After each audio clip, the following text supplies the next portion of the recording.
చాణక్య నీతి ప్రకారం స్త్రీలలో ఉండకూడని 4 లక్షణాలను ఈ వీడియోలో తెలుసుకుందాం. నంబర్ 1. స్త్రీలకు అహంకారం ఉండడం అసలు మంచిది కాదు.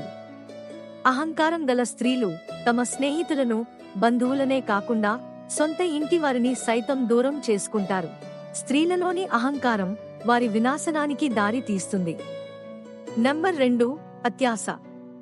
అత్యాశ గల స్త్రీలు తమ జీవితంలో సంతృప్తి లేకుండా ఎప్పుడూ అశాంతి, ఆందోళనతో జీవిస్తారు. తీవ్రమైన ఒత్తిడికి గురికాబడి కుటుంబ నాశనానికి కారణం కాబడుతారు. నంబర్ 3. ఇతరులపై ఆధారపడడం. స్త్రీలు ఇతరులపై ఆధారపడకూడదు. స్త్రీలు స్వతంత్రులుగా ఉంటేనే వారి జీవితం బాగుపడుతుంది. నంబర్ 4. కోపం. కోపంతో ఉన్న స్త్రీలు మనశ్శాంతిని కోల్పోతారు. ఇతరులతో గొడవలకు కోపం కారణం కాబడుతుంది. కోపం గల స్త్రీలు ఇతరుల స్నేహం ఎప్పటికీ పొందలేరు.